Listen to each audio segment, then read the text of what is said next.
Halo, hari ini bersama saya Kelvin dari Bintang Vlogger. Jadi saya akan menjelaskan mengapa kita tidak boleh menyimpan uang rupiah terlalu banyak. Nah, jadi di data ini adalah tabel harga emas sampai dengan 20 tahun terakhir untuk satu troy ounce. Jadi satu troy ounce itu sekitar 31,1 gram. Nah, jadi untuk harga rupiah dalam 20 tahun itu dia sudah naik 1400%, artinya sudah naik 14 kali lipat. Nah, bagaimana dengan mata uang lain? Nah, bisa kita lihat untuk dalam dolar selama 20 tahun itu hanya naik 7 kali lipat.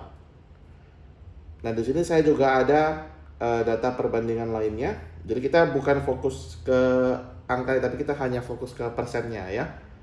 Nah, dengan uang ringgit sendiri, MYR dalam waktu 20 tahun itu 766% dibandingkan rupiah yang tadi sudah 14 kali lipat atau 1400%. Artinya mata uang ringgit itu performanya jauh lebih bagus dibandingkan mata uang rupiah.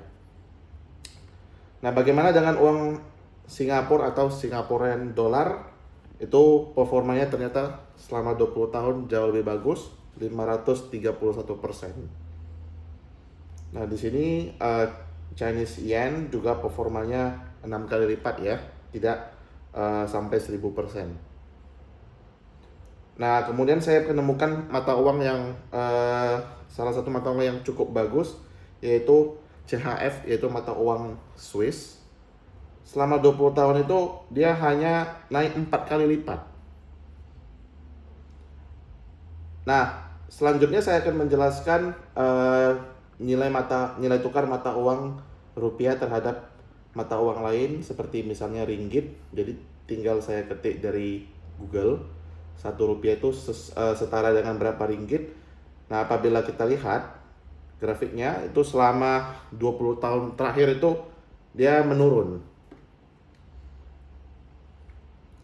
Di sini juga saya ambil rupiah dengan dolar Singapura, dia juga grafiknya menurun.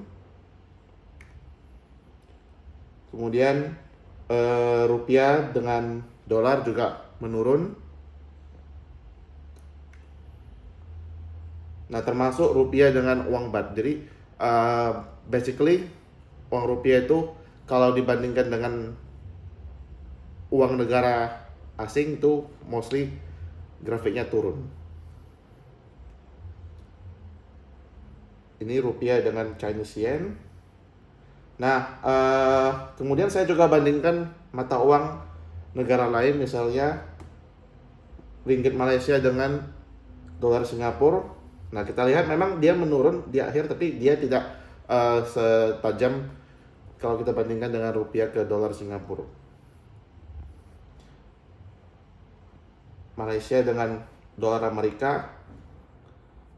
Nah, jadi kalau tadi rupiah ke Malaysia turun, maka kalau kita kebalikannya, maka ringgit ke rupiah itu pasti naik. Nah, ada satu mata uang yang performanya paling bagus di Asia, yaitu dolar Singapura. Nah, dia kalau kita konversi dolar Singapura ke Amerika Serikat, dia naik. Artinya dibandingkan 20 tahun yang lalu, 1 dolar Singapura tuh bisa dapat lebih banyak uang dolar Amerika. Kemudian dolar Singapura ke dolar Malaysia, dolar Singapura ke dolar Amerika. Nah, artinya dolar Singapura tuh dia melampaui ringgit, melampaui dolar Amerika, dan juga kalau rupiah pasti jauh lebih tinggi ya. Ya, jadi kalau tadi dolar Singapura ke dolar Amerika naik, maka kebalikannya pasti dolar Amerika ke dolar Singapura pasti turun. Nah, jadi yang mau saya jelaskan di sini adalah mengapa kita sebaiknya tidak menyimpan rupiah terlalu banyak. Nah, pemerintah kita sendiri di Indonesia itu banyak terjerat kasus korupsi, dan di mana-mana kalau kita temukan ketika digeledah sama KPK, mereka sendiri itu ternyata tidak menyimpan rupiah. Misalnya di sini saya ada temukan berita kasus KPK menyita uang pound sterling dan dolar Amerika dari Gubernur Riau ya. Jadi ini salah satu orang pemerintah. Ternyata itu kalau dirupiahkan mencapai 800 juta. Kemudian juga ada kasus Jaro Fikar. Jaro Fikar itu dulu dia adalah seorang mantan Mahkamah Agung. Jadi setelah diselidiki, disita, ditemukan uang dengan nilai 1 triliun lebih, yang mana dalam bentuk uang 915 miliar dan 51 kg emas.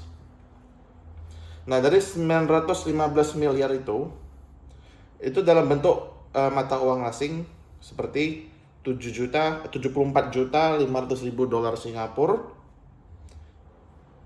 1.897.000 dolar Amerika, dan uang rupiah yang disimpannya itu hanya 5,7 miliar dari 915 miliar. Ya, artinya nggak sampai 5%. Nah, artinya orang pemerintah sendiri juga nggak percaya sama uang rupiah. Maka bahkan belakangan ini ya, ini ada juga belakangan ini juga Bank Indonesia baru membuat aturan baru, yaitu kita itu dipangkas untuk menukar uang Amerika dari 100.000 menjadi 50.000. Nah, jadi tentu mereka sendiri juga nggak percaya, tapi kita dipaksa untuk percaya kepada nilai rupiah. Nah, jadi apa yang bisa Anda lakukan untuk melindungi diri Anda? Ya pasti, ya tentunya jangan menyimpan uang rupiah terlalu banyak di bank. Jika bisa digunakan untuk membeli aset yang lain. Ya, ini juga ada kasus lama Rafael Alun ya, dia dulu seorang mantan pejabat Direktorat Jenderal Pajak. Jadi ini diberitakan dia ternyata ada juga menyimpan mata uang asing. Nah, oke, jadi demikian presentasi yang bisa saya sampaikan. Terima kasih.